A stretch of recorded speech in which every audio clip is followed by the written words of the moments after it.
Hi everyone, welcome back to our fourth day of the second week of Wrapped in Grace, the birth story that changes everything. It's been so great to hear your responses, read your comments, and I'm just really grateful that you've chosen not only to read through the book with me, but to share it with your friends and your families. And probably one of the most settling things for me at Christmas time is not getting all the presents wrapped or cookies baked, because truthfully I haven't hardly started that yet, but just knowing that you're loving the story with me and we're taking time to make our way to the manger. We're going to continue in our week about grace and how God chooses to extend grace to us when we don't deserve it. A few years ago, my family and I lived in New Jersey for a little while, and my husband's office in Newark was about 2 blocks from the train station that would take us right into Manhattan. So we had a blast going in to see the city. I loved the tree at Rockefeller Center, and Christmas is amazing in New York City.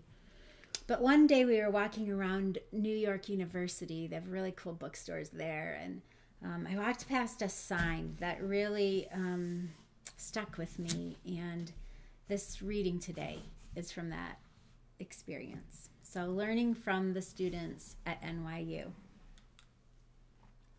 A few years ago, I walked by the Jewish Student Center at New York University in New York City. The sign outside says, "Your good deeds can bring Moshiach now." Moshiach means Messiah. Jewish students still waiting for the Messiah are reminded that from their perspective, his coming is up to them.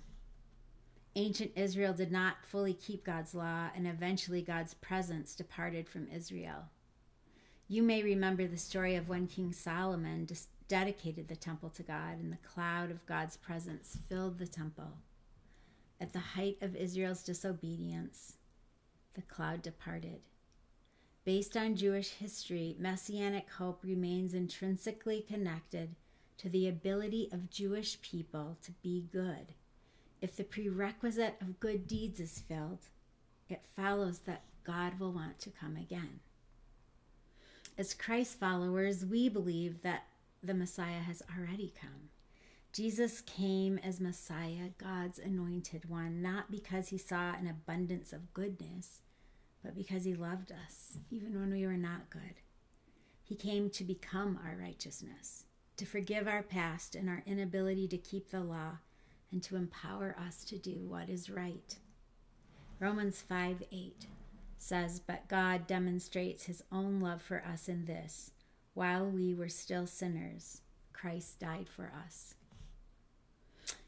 In our heads, I think we get that, but I'm not so sure we are much different from the students at NYU when it comes to thinking that God is looking for people who have accumulated a lot of gold stars for perfect behavior. We feel guilty about the places in our lives that are not, in our assessment, good enough for Jesus. We think that divorce and debt and disappointing decisions by our kids might make him uncomfortable. But it wasn't our goodness that brought him to the manger. It was love. As songs about Emmanuel fill the airways this season, let's remember that God became flesh to come into the hard and unresolved spaces of our lives. He is a hope bringer. He is God with us. He is Emmanuel. Oh, it's so good to remember when, we live in a Facebook, Pinterest, out loud world, and we try to put our best selves forward. And God says, I'm coming in to the messy kitchen floors and the stuff that's undone, because it's not how good you are, it's how much I love you and how I want to empower you to do what's right. I don't need an impression of goodness. I need your heart, because I want to make you truly, truly good. Truly grace givers. Truly able to love in the hard places. So our little reflection page today, if you have the book, there's a little picture there that says Hope Bringer, God with us, and Emmanuel. And here's the question for us for today. Into what places will you invite Emmanuel this Christmas season? He wants to come in to the places where we don't have it all together. And I hope that you, in a new way, remember that God with us is not because he saw an abundance of goodness, but because he loves us. So we'll finish up tomorrow. We'll finish up this week tomorrow with some promises and verses of prophecy from Isaiah. So I hope that you're having a good week, and I will see you back here next time.